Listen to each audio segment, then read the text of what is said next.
Call the meeting to order. Jenkins? Here. Harden? Hahn? Here. McKinley? Yes. Pescori? Yes. Pledge allegiance To the flag of the United States of America and to the republic for which it stands, one nation, under God, indivisible, with liberty and justice for all.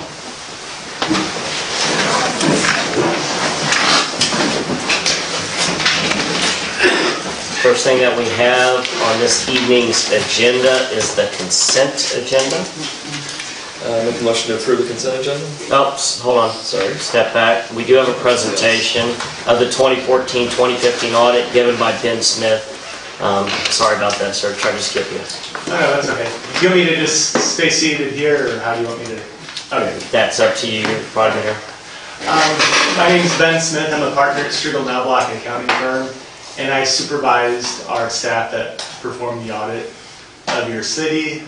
We've been performing the audit for about 7 years, and Ruth and Sandy and city manager are all very helpful in helping us complete the audit.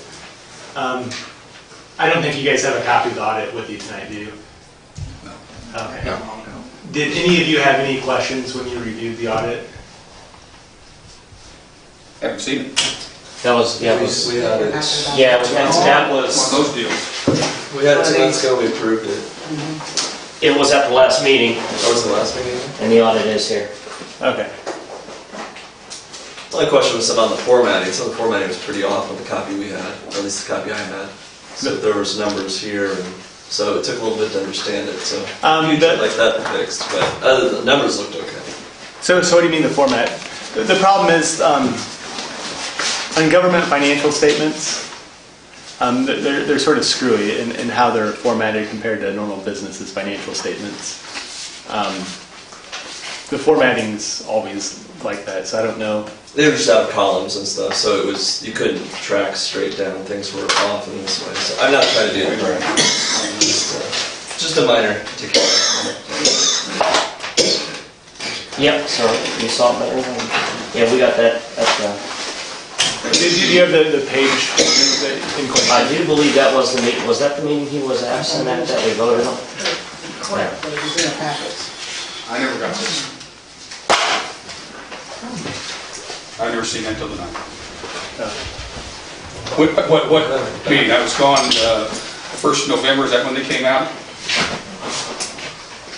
I was already gone on another meeting when I couldn't make it back here, but I never saw that in your packet at all. The one that does a package, you should have got one. And it was on the agenda. Well, I know we received it in the packets. That was a while back ago, so... Okay. I didn't have any questions. You know, everything lined up, especially looks similar to the previous years. So I'll just give a few highlights of it then. The first thing is on the auditor's report, just to highlight that you have an unmodified opinion, which means that the financial statements are fairly presented in all material respects to United States GAAP. So we're saying that your financial statements represent the actual activities of the city, so that's a good thing. Then on the government-wide financial statements, which compiles the city's finances as a whole on an accrual basis, your total cash for the year decreased about $100,000 from roughly $5.8 million to $5.7 million. Total liabilities increased by about $150,000 to $2,446,000, and this was due to an increase in payables of about $300,000 less, some debt reduction during the year. Total net assets, or total net position, went from $11,775,000 to $11,165,000. So this was a decrease in net assets of about $610,000, which you'd be able to see on the statement of activities. And this was solely a function of the expenditures in economic development, spending the TIF fund down. Other than that, there was very little difference during the year in inflows and outflows.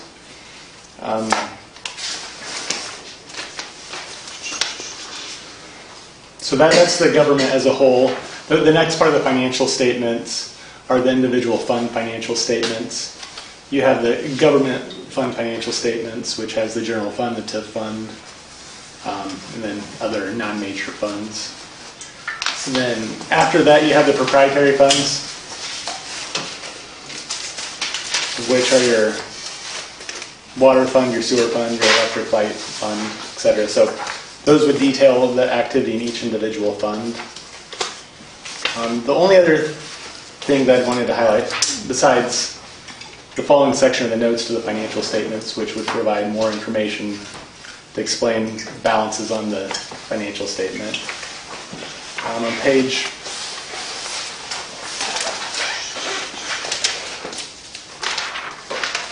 on page 37, it's your schedule of funding progress with the IMRF.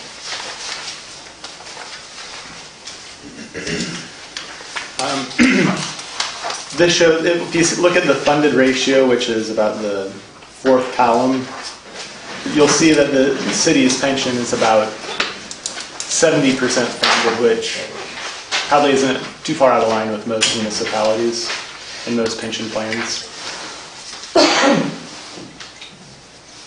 So, I mean, that's a function of the market along with pay for retirees.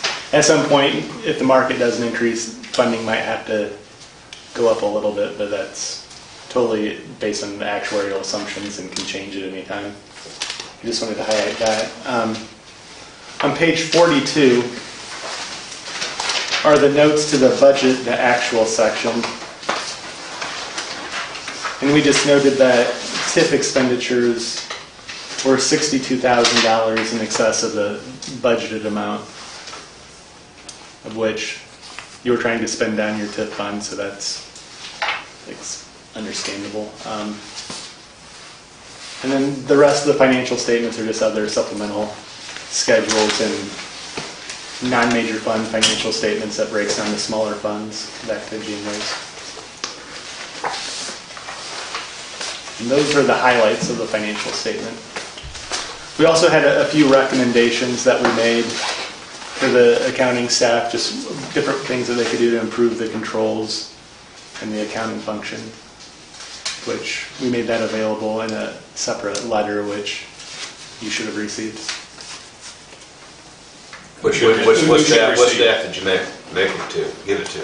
I gave it to the city manager and along with the financial statements, so they should have been dispersed. I don't know if they were, but anyway, the recommendations were pretty minor. We were just talking about making sure that the bank reconciliation is compared to the actual general ledger balances in each fund, because since you get a pooled cash account and the accounting software is fairly complicated, it can get off if you're not careful. So it's always good to make sure that those are reviewed on a monthly basis and it actually agrees to the fund financial statements. We also noted in accounts payable, not all expenditures are booked into the payables, but all payments are coming out of payables, so those balances can get off too, and that needs to be reviewed, just that payments getting posted to the payables account are offset by actual expenditures. And again, that's just a bookkeeping function that we've had to adjust over the years. And then the third thing was just that the library needs to make sure that they provide accurate, up-to-date financial information to the city since it's part of the city. So those were the three areas we made suggestions on. I don't think we got that one. I don't remember seeing that one. Okay. So we could get a copy. Yeah. I mean, Ruth would have an electronic copy of it. Okay. She can print it out and give it to you. You said the software was complicated. Yeah. And now, let me ask you this, can we have another software that's not so complicated to work with? And I don't know when the last time we've updated the software. It's probably fairly costly, and most government software is fairly complicated, just for the simple fact you have a pooled cash account that's going to a lot of different funds. And it's just something that needs to be stayed on top of just to make sure there's no issue. Ruth does a good job with it. It's pretty easy to get it off, so it's just, she always needs to be vigilant, and there should always be a second person doing it. And then if something gets off, to correct it as soon as possible, because the mistake will keep escalating itself. But she's aware of it. I mean, we talked to her about it in the last year or two, and I mean, it's an ongoing process of getting it fixed. And the same software is used in a couple other municipalities that I audit, and the exact same problem occurs there. So I think it's more of a function of the software just not being that easy to use. Because I mean, the exact same issue occurs in other municipalities, so it's not anything that, it's not any weakness on Ruth's part, it's just a complicated thing that it probably takes a fair amount of training to actually get it 100% down. What is your audit meant to show us? Our audit is meant to show you that your financial statements are fairly stated, which we help the city create the financial statements just because governmental accounting rules create a very cumbersome financial statement that's sort of hard to prepare on your own. I mean, it's like a 60-page document, and it's not like Farmer City is a big city, so it's a fairly big financial statement. So we assist in preparing that, but all we're really doing is giving our opinion that those financial statements are fairly stated. So we take your financial information, we perform tests to make sure that balances are correct. We confirm cash, we do analytical procedures, we look at invoices, we confirm revenues with the state of Illinois. And that's giving us assurance that your financial records are correct. The bookkeeper's doing the right job. Right. So an audit's not meant to detect fraud. I mean, it can detect fraud, but it's not a guarantee. The most important way the best way to prevent fraud is to have controls in place, to have dual controls. More than one person is involved in each area of finances, so not one person. Do we have that? Sandy provides oversight to Ruth. So there's two people that are involved in it. So that's Okay. So I mean, it would take collusion at that point. The council has a very important role in approving expenditures and actually providing oversight. So in a case like Dixon, where there's a huge fraud, I mean, the auditors were at fault for not catching it for years, but also the board was very negligent there in not providing enough oversight. Yeah, I would think that during an audit, because we had that happen here at one time, where we had a little bit of fraud, and not that it was a large amount, and it was caught during the audit, because they had to straighten the books out because the books weren't right in the first place. So they had to straighten them out, and once they got them straightened out, they started asking questions, and they started asking receipts and checks and everything, and where did these go to? So theoretically, we more than likely would detect it. It's just not a guarantee. I mean, so Dixon would be the prime example. They had an audit. I think the fraud was going on for well over 20 years. I had to audit every year, and it was not discovered. Obviously, the court found fault with the auditors because they were sued for pushing $40 million. So they were also negligent. But if the fraud's small enough, I mean, we're only testing at a certain level. So if the fraud's small, it might not be fraud in our testing procedures. It may be, I mean, because we'll randomly select a sample, but... That's how this was done. It was something that was randomly selected and then detected at that point. There's two things that were randomly selected, and they found it and questioned where the money was going to. Who was this? And it wasn't a vendor. It was on the vendor list, two of them, and so that's where it got caught. So what we select a random sample of disbursements. That would be one of the ways that we would detect it. And then we're doing analytical procedures comparing expenditures this year compared to last year. And that's another way that it might be caught. But again, you guys reviewing what's going out the door every month is another way As long, because if anybody involved in the accounting process knows that there's oversight, they're less apt to change it. Any questions? Thank you, sir. Okay, thank you very much. This moves us to section 1, consent agenda. I make move to approve consent agenda.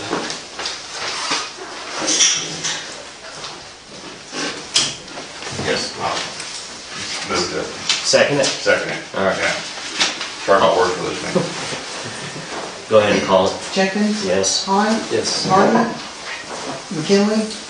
Yes. Testori? Yes. Motion carried. There being no unfinished business, we move to section 3, new business. Stephanie's not here this evening, so we'll move to item number 2 in section 3.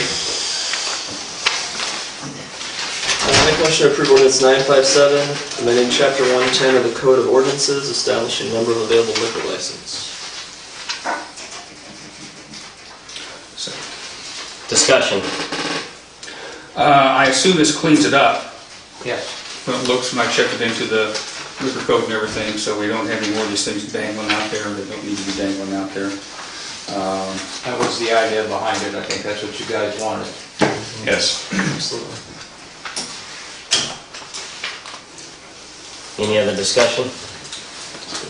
Call it. Klein? Yes. McKinley? Yes. Testori? Yes. Jenkins? Yes. Motion carried.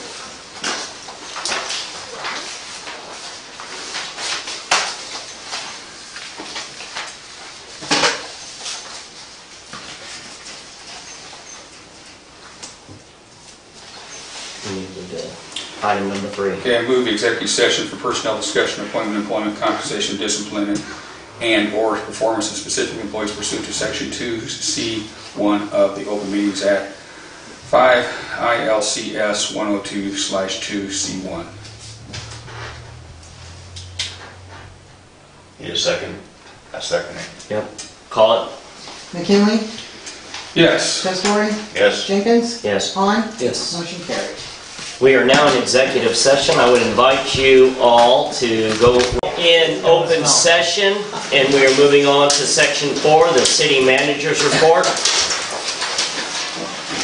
Several things on here. You can see that I've had some phone conversations with Stuart Drake. Stuart's obviously the owner of Prairie Ridge subdivision.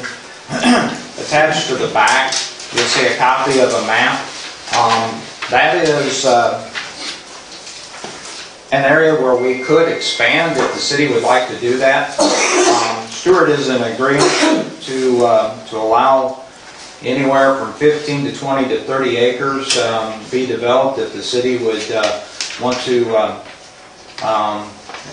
build into that subdivision, actually take ownership of it. If you look at that, and I had questions why the cul-de-sacs had never been finished out there. There was some questions about who owns what land. If you look at the very first 2 streets there, Honeysuckle and Bluebell, those can actually go west.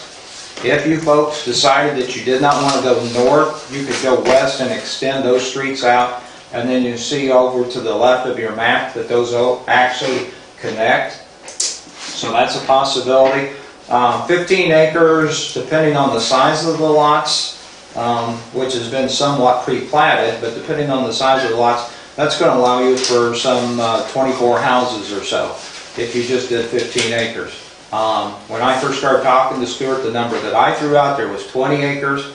Obviously, we haven't had appraisals, we don't know land costs or anything like that, but Stuart said that if we would like to order up a survey, have 15 acres surveyed, then to go ahead and get that. What I would suggest to you guys, if you're interested in doing this, if we're going to have a survey crew out there, that have them survey 15, have them survey 20, have them survey 30, and see how much land there is. And then if we go this route, and if we negotiate for a price, then you'll know exactly how much land you're going to have. So, is that something you want to move forward with? Yes.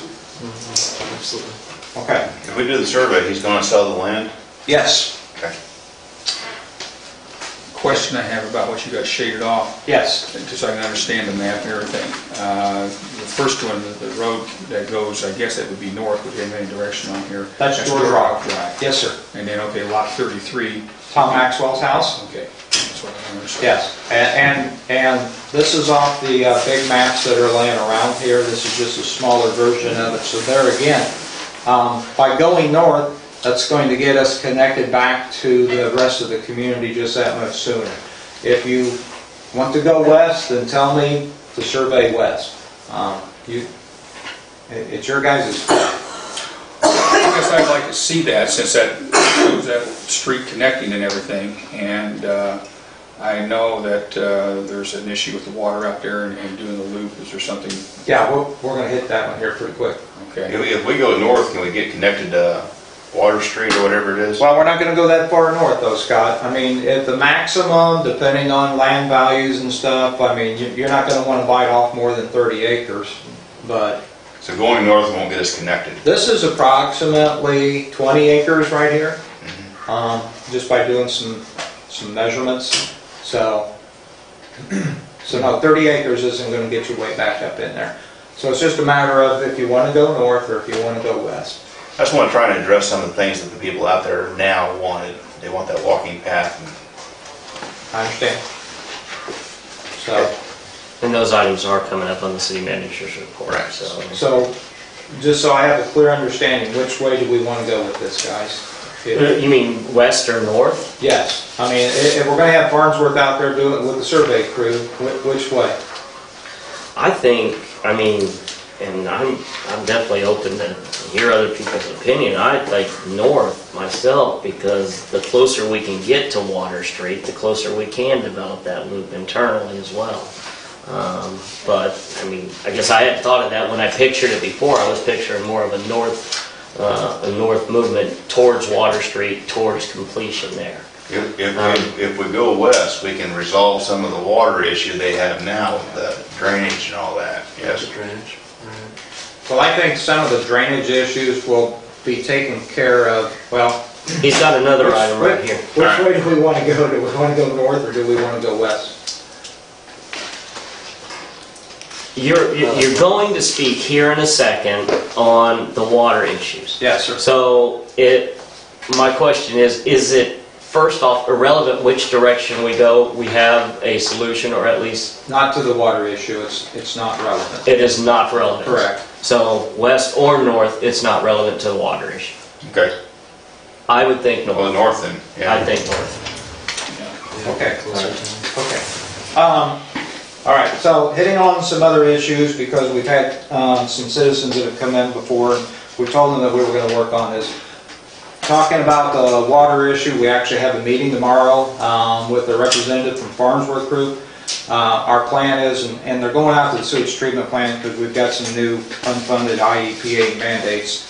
We're looking at a cost of running the water main from 54 George Rock, boring underneath 54, and traveling west back approximately to where Dick Maxwell lives. There's a fire hydrant that sits there. That will create the loop that will provide fresher water for these folks out here that are upset with the quality of the water.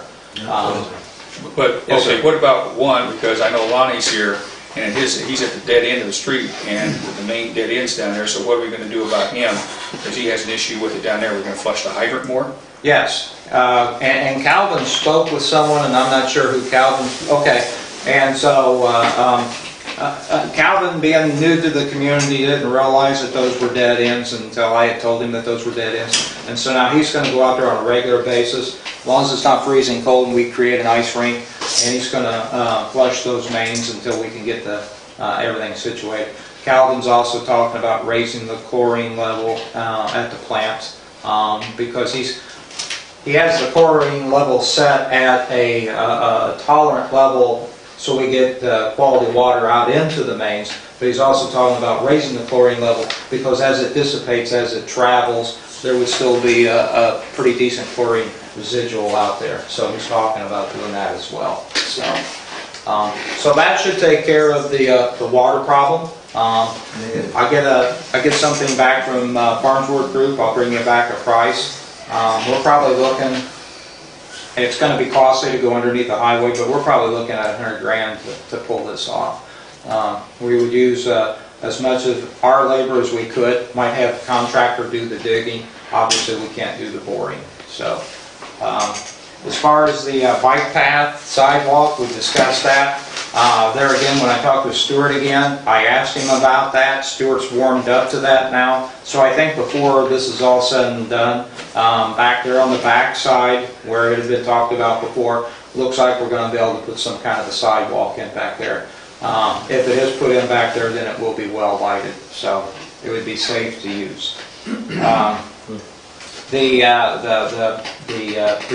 detention basin, whatever it's supposed to be, tomorrow when Farnsworth comes, we'll also be out there looking at that. We don't believe that the elevations are correct on that. That's why it's a tick haven, a mosquito haven, and all that. So we're trying to get some of these issues taken care of. If you look here, you see that Chad Yaden has been signed on to start the process of taking his water licensing. That'll be taking place early January down in Geneva. Keith Moran, our TIF consultant, we're going to have a group phone call with the department heads on Wednesday.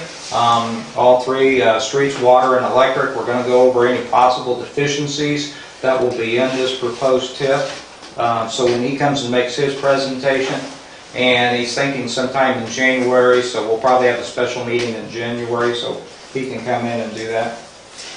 I have been asked about 3 different locations, and this isn't budgeted yet, but 3 different locations where there were water issues. Up on the Depot Road area and John Street, Jerry McKinley had come in about that. Down on East High Street, down around the welding shop, and then down here on West Market Street. Farnsworth Group came in, they looked at all 3 areas, and they've given us a proposal to do the planning, and that's come in at $5,600. And I haven't gone any farther with this because we haven't budgeted for it. So that's not the cure, that's for them to tell us how to engineer it. So, and there again, on the very last page, you'll see where the EPA is now mandating that we chlorinate the water as it's leaving the sewage treatment plant.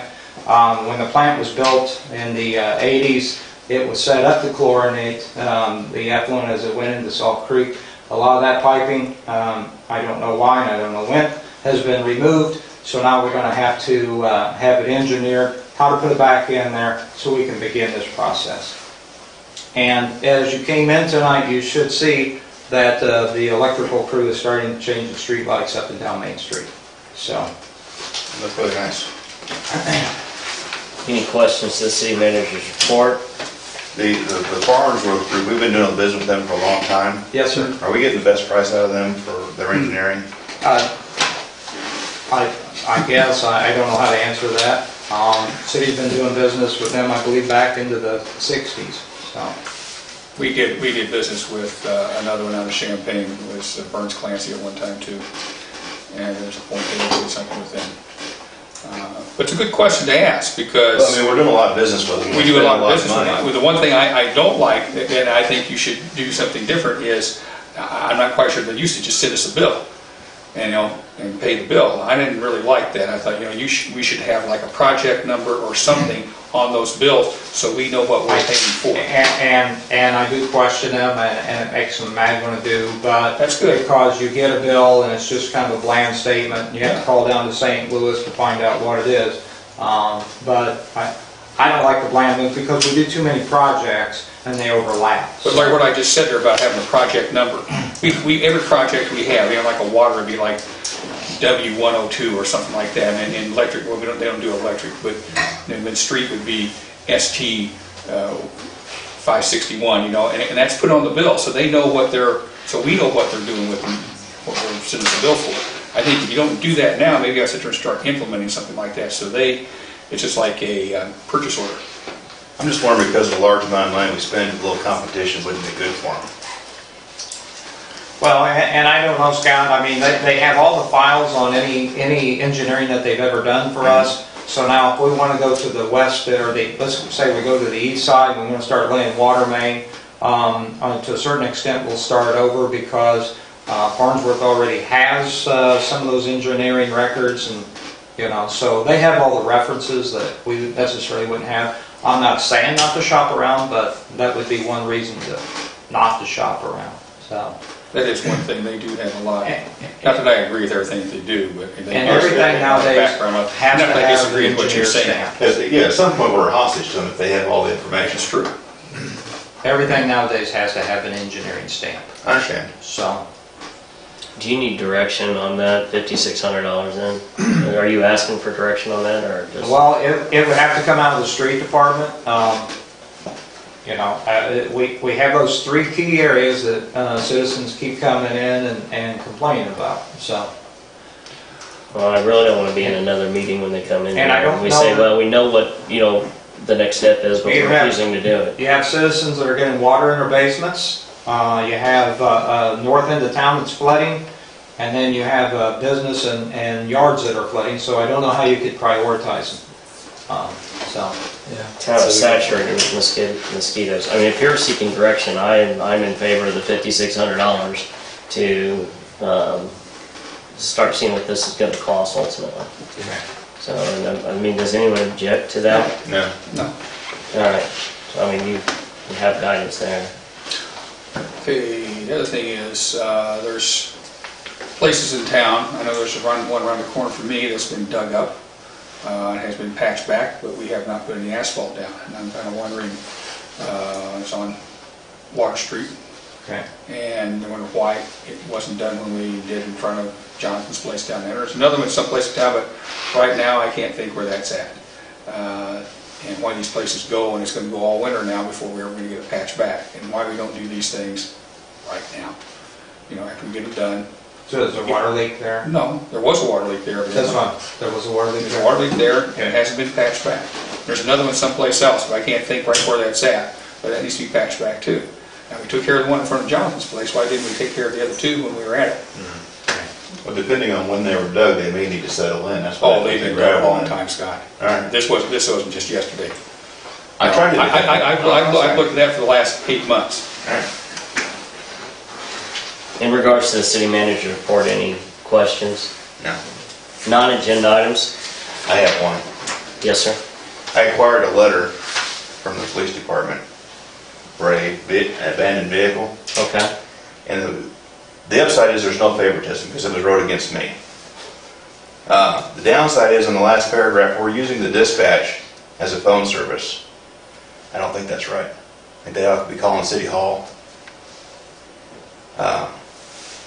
If you call the dispatch center, then the call's recorded. Yes? And the police chief would like to have any calls going into the police department recorded. But here's the other problem is the hours that we are supposed to call back are from 11 p.m. to 7 a.m. And those are not regular office hours for anybody. Is that per You're supposed to dispatch? respond back at that time in the middle of the night? Yes. And it says that if you leave a message, he will return your call during his shift hours, which are 11 p.m. to 7 a.m. I don't think we should be calling people at that time of night either. So, it's a good letter. I mean, it's just the details of Your it. callback is Well, supposed to be between 11 p.m. and 7 a.m.? That doesn't... Yeah. The officer that's doing the ordinance violations, your ordinance violation That's what officer you- is the 11 to 7 officer. So if you would directly have a question him about an ordinance violation, that would be obviously while he's working, or else, he'd have to come in if you left a Oh. message or something. Now, I'm not saying he wouldn't call you back if you left a message, I don't know. I mean, he's writing the ticket. It's not something that you could handle or No. the daytime police officers could handle, or No. it's just an ordinance violation. I can't, no. You have I to do think your that would own. be good for something for the chief or someone who works during the day. Yeah, somebody needs to straighten that out, because that's, So that so there can be some resolution. and I'm assuming he's giving everybody the same letter, Everybody gets the same letter. so. Yeah, I just don't think it's reasonable to be doing business from 11 p.m. to 7 a.m. And I called, when I did call the police dispatch, she had no idea what I was talking about. So it's something Andy needs to work on, Officer Deno. Other non-agenda items? Yes. A few months I've been kind of going on about, at one time, about looking into maybe going with the county as far as our police force goes. And I think it needs to be something that needs to be looked at. Whether Andy likes it or not, or anybody in here likes it or not, I think it needs to be looked at to see if it is a more feasible way for us to go and maybe a more economical way. Now, I went down and I talked to the sheriff this past week. I finally had enough time that I could go in and see him. And he wants to make sure that we are not, that everybody up here understands in the police force that he's not coming after him to solicit for this and everything. It is totally me, and I'm asking that we do start looking at this a little bit more strongly. If it doesn't work, it doesn't work. But if it does, and I'm willing to be part of it, I'd like to have somebody else a part of it too with me, whether it's a council member or even somebody from the city itself, a resident, like a little ad hoc committee and everything on this, and to review it and bring back. We have to know man hours as far as, that's one thing he wants to know, man hours that we want, because that would give him an idea how much cost it would be involved in this. You gonna say something? Nope.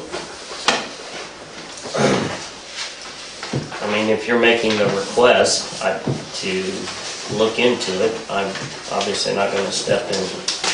But I want cooperation from here. I don't want to be fought. I will not. Not from you. I would say I will not fight. I try to be very open, neutral. I'll tell you my position would be that we stay with our police department, but I'm not going to stand in the way of any investigation that you may have.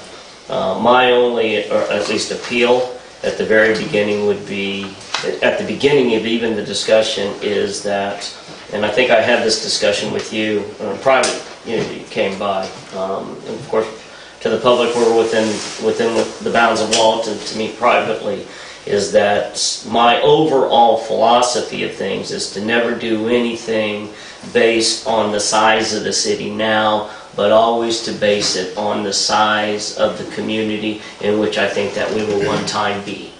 And I think that it would be detrimental to the city of Farmer City to lose a police department that we would need at a later date, especially if the community were to grow 5 to 10%. But that's my view. But on that, I will not stand ahead of this. If you'd like to do this and you have another council person that would begin researching this, I would say more power, and I think that we do need to have, we owe it to the community to have an objective look on this. So, sir. My position, I don't want to get rid of the police force, but my position is I'd like to see oversight committee of community leaders to guide the police force in their actions and their policies. How? Yeah, I don't. Urbana has an oversight committee. It's a preacher, a businessman. I mean, it's community leaders. And when something goes awry, they meet and review it to determine if it was a police issue, a behavior issue, if it was appropriate. I'm looking at this thing as far as a money saving thing goes. If we could save money by having this farmed out and not be involved with the personnel issues that we can have and we have had in the past and everything. But I'm going to be objective about this. If it's not feasible for us to do it, I'm not willing to go along with it. If it is, then I think we should take a good look at it. But I don't think we need resistance. I think you need to help me address this thing. I think Andy needs to help me address it and not sit there and fight me on it if I want to do that.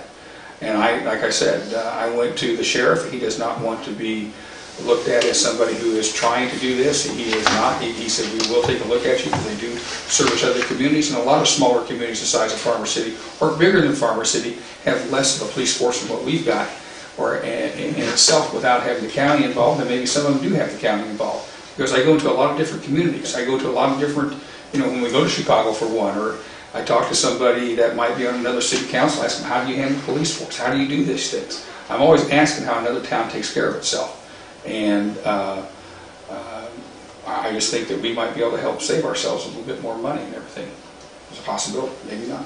Maybe I'm wrong. If I am, then I'm wrong, I'll admit it. But and the growth of the town, this town, we've got to have that subdivision. We've got to get Stewart, because we're not going anyplace. We are done. I'm trying. We are flat out done. We are landlocked and cannot go any further. You know.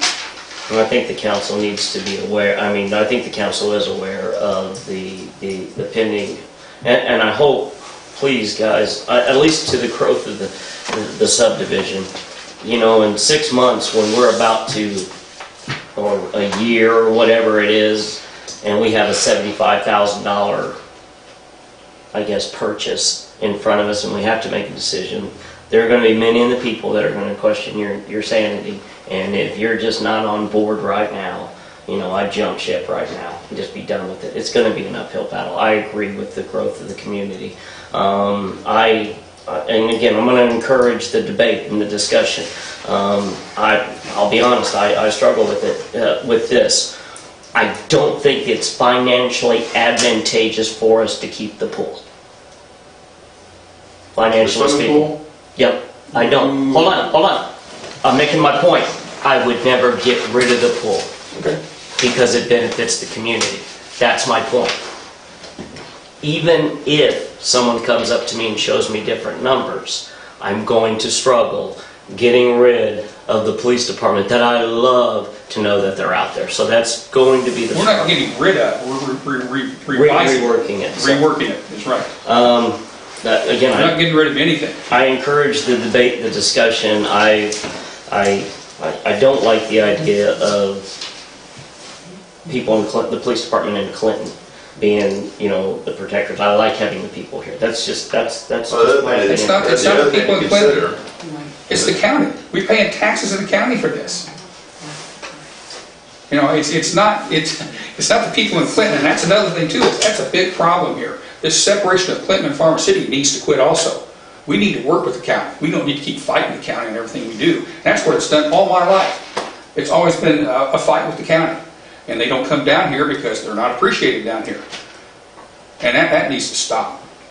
We pay taxes into the county. We need to get our fair share back out of it. And I agree with that. So and I think the discussion is we will begin the discussion, and I think that's fair. I think it's absolutely fair, and I will say that although I'll admit, not when I first met you, but I do appreciate your intelligence and at least your history. So we will begin the discussion on that. Are there any other non-agenda items? We do have a couple of public comments. I think that I am going to set aside any non-agenda items that I had. The first one that we had is Lonnie. You have the floor.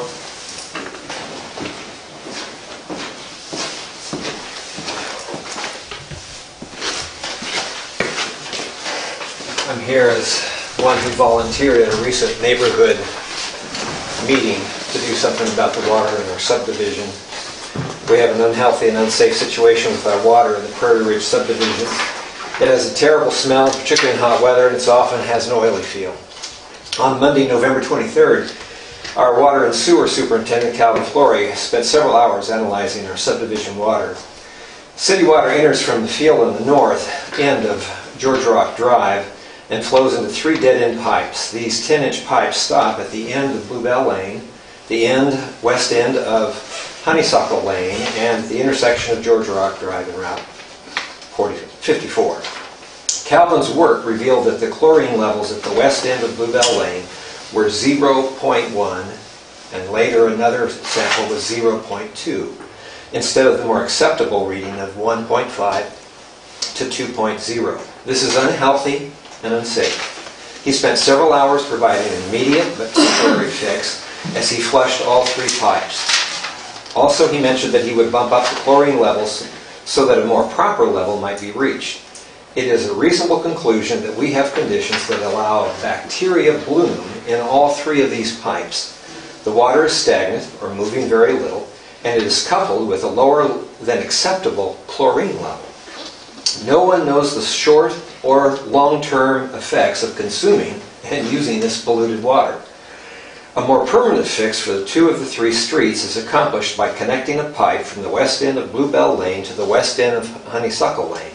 This would allow the water to circulate, preventing stagnation and hopefully to bring more properly chlorinated water to the subdivision. We are grateful for Calvin's willingness to put this project on his list for the spring of 2016. This project will be a part of his regular city maintenance program. It will not need TIF funds, is what he told me. However, this does not address the correction for the 7 residences in the doctor's office south of Honeysuckle Lane on George Rock Drive. That pipe needs to be looped into the city's pipes that run along Route 54.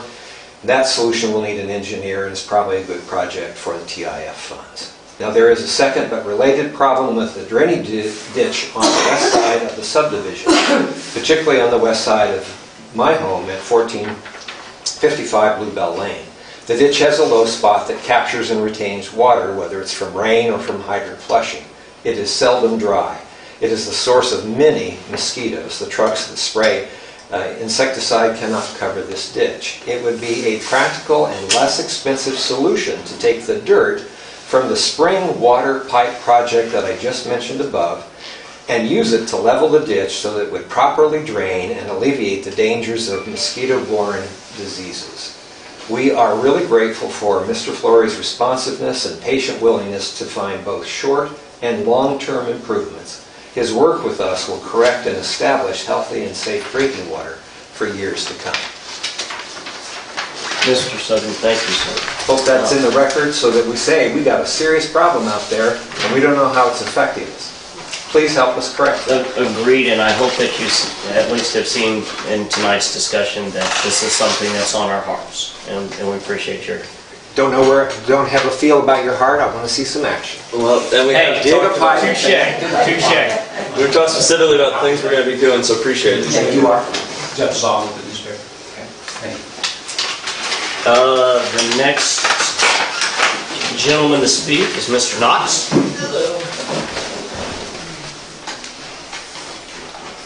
Hi, I'm Chris Hold Knox. on, that's not, I saw this on TV. It's not moonshine. Okay, I just, nice meeting. My name's Chris Knox. I live at 1205 George Rock Drive. I'm one of the houses that the little pipe will not affect in terms of helping my water. And I brought you a sample of my water. So I'd just like you guys to take a whiff of that, if you like. Absolutely. This is what I deal with on a daily basis. A nice smelly glass of water, so when you take a shower. How does it smell? Huh? How does it smell to you? Kind of like a rotten egg sulfur. It's from the algae bloom. You won't find that because it's already escaped off. I mean, it doesn't smell to me right now, and I'm not saying you don't have Yeah. it, but Well, I invite you guys all to come over. Like one of our people take a shower. You can smell it, but it just reeks. The high, no, you said it smells like eggs, And it's a high sulfur smell. It's from the algae bloom. which is and we've high had sulfur, people- right? That's, okay, Yeah. And we've had that tested several times, and it's a gas that comes off of the algae bloom. okay. I personally put a half a gallon of bleach in my hot water tank, and it takes care of it for a few weeks. And then I do it again, and it takes care of you for a few weeks. And so the fix that you're suggesting, I would say that it better be the right fix. And so I would recommend you guys really do some research on this to make sure it really fixes the whole thing, because that's back on you. Do you have a gas hot water heater or electric one? It's a gas. You ever take that rod out? I've replaced the rod several times and put it back the rod in. back in? the rod, knowing what the rod does, it reacts with the soft water if you do have a water softener. Yeah. That's where that part of the gas comes from. Now, you can take it out, you can cut them off, you do void the warranty in the hot water heater. Used to do that myself, but I don't do that anymore. I'm not buying somebody a hot water heater if they come back and see. But the rod will dissipate after a while. It'll just deteriorate. It'll just go down and it comes down to about. It'll add to that. It'll add to some of that, but you take it out. That's not the reason why. That's not the reason why that's I know, so I bad. just asked. Yeah. All right. That's a whole different ballgame. It's another thing altogether. But we've been dealing with that water issue out there for several years, and every time we called the city, they always said it was fine. So I'm glad that his results finally showed that we've been dealing with the problem out there, it's never been addressed. And so I encourage you guys to really look into it and make sure it's the right fix. Because we've been dealing with this issue, and it's, like you said, it's a health issue, and just a quick fix of just draining the flushing the hydrants and stuff like that is not where you guys need to go. And it needs to be quickly and promptly addressed. The other thing I'll ask, which I don't think you can give me an answer to this, but I'm going to ask it just to be asked and everything, is and maybe you can do it out there, is an injection point for the chlorine. It would be a chlorine house that would be set up, and you'd have an injection point out there. Now, I've never seen anybody ever do that, but that's not something that can't be done, because we are a long ways away from the treatment plant, and to get there, of course, it does dissipate once it does get there. Because you can start out having 5 parts down to the treatment plant, and by the time it gets out to them, it could be down to 2 parts. So it's going to be Right. And as you know, Randy Matthews has a water problem, and we're talking about we might have to do that out there in that field somewhere. So that has been discussed, not out for there, but. And if that water main was to come down, if we went west, you would have that water main in somebody's backyard when you go west. But not a major issue, but that's something. you could put it down in the street that's designated on there. Yes, Because right next to Lonnie's house, isn't that supposed to be a street in there? If we did that, Willard, I don't know that we would go down as far as what this is platted. If you go back and look at that. If we went, you'd have to go clear down here because that water main would end up way down here. We're here right now. Okay? Yeah, that's where you're talking about putting the pipe in for recirculations at the end? No. I'm talking about down here and bringing it back into town so this water is moving, so. Well, if these So are, if if we- these if we are went to- dead So end we can pipes here, draw one. Okay. So you always have that draw. If you went west, you'd still have the same, I mean, you'd still have the same issue. You still have a dead end side. You still have a dead end. Well, you could have, but you're going to, once you get down at that street, you're going to sit there and you're going to loop it at that street. Then you're going to tie those things in Right. and loop it around and keep moving it and everything. I don't know water, why can't you loop it at the back side of the street too? I mean, where it comes in, and then you just be able to loop there. I believe it already is. I don't think those are dead ends. I think it comes down that ditch, but I don't know for sure, so. And again, But it's still dead ends. I'm not gonna micromanage, I just wanna be able to look at this citizen and say, it's not just on our heart, but we want it done too. Who All right, would so- know that? Would Farnsworth know that? Yes. Then I would And you're meeting with Well, them they'll be there tomorrow, right? tomorrow. This is one find out thing we're if that is, discussing. that those things are looped in some way, but, yeah, but the flushing of the mains, of course, wasn't done for so long, but now I hope that we continue on that. If it needs to be flushed down there, flush those suckers out and keep that cleaned up. And but then the chlorine residual too, that's another thing too. Chlorine residual has never been very high in this town. It's always been, and I know how chlorine works. It dissipates after it's been in the pipe so long. It sits there, it's got to keep moving, you got to keep knocking it in there, and you'd have to put it in a pretty strong rate out there to power this treatment plant to probably get the flow through. Well, But if we can do it somewhere down the line, that would be good too. I'm looking forward to hear what Farnsworth Group has to say on this so that we can get this resolved. So, I just have one question on that. Yes, sir. Not knowing how all this stuff really works is what gets bidded out for bids and what doesn't. I know you guys go with this engineering company and stuff like that on a regular basis. Have we ever opened up anything to bids and have people come on and bid it? I mean, we paid $25,000 for them to come in and survey sidewalks, which should have been done the first time when they developed the subdivision. It should have been in the original plans, but I just was curious as how that gets settled to the contractors to go out, and if it ever goes out to bid. he did, I mean, to answer the question, at least with the engineer, in fact, I should just shut my mouth and let the city manager answer this question, but go ahead. I usually say that. Well, we have Farnsworth Group as our engineers. As you heard, they've been doing work for the city since back in the 60s. By statute, anything over 20,000 has to be bid out by state law. So, $5,600 to have some engineering done. You don't go out there and. So when the sidewalks happened, the rumor that we heard was 25,000. Was that the bill for the sidewalk survey? 26,000. So that That would get be- bid out? That would be total for any engineering services that to work out there, if they did everything. If they had to do topography, if they, there's just a lot of different issues that they would have to do. So what's the bill when they did the sidewalk survey a month ago at our subdivision? How much did that cost? We haven't gotten the bill yet. So are we assuming that bill will be under, I will say. that bill will be under $25,000 or will, I mean, I guess my point is Did that go out for bid? Is your did that go out for bid? It did should not have go gone out to bid. It did not go out for bid, And if correct? it's gonna be that price of what we hear, the rumor, should have gone out for bid. Well, it didn't go out for bid because we used Farnsworth Group for our engineering. But if it's over $25,000. That was by the law- question, that was the question that the council person also raised, so. And I'm hearing Larry's argument, which sounds like a very good one. Obviously, if you have a medical problem, you like to trust the doctor that you've always been doing a relationship. You get a big medical diagnosis, you want a second opinion at that time. If we work with an engineering company that knows our place, they have the lots, we don't have to go out and have new engineering done on top of that, which would be more expensive. Don't necessarily do that, but the councilman has already raised that same question. Should we, and we had another councilman who wholeheartedly agreed, I have no objection to it too. The big ones, we should be doing that. So it's a good objection, and I can't be an apologist against it because well, we're on the same page. So, anything else? Sir, thank you for your time. Thank you. Appreciate all your help. I appreciate some of the stuff you guys are looking and doing in our subdivision, so thank you for that. We definitely Thank want to you. fix it. All right. Any other non-agenda items? Oh, no. I'm off my game here. Motion, entertain a motion to adjourn. Second. Call it. McKinley? Yes. Testori? Yes. Jenkins? Yes. Vaughn? Yes. We need a letter from me.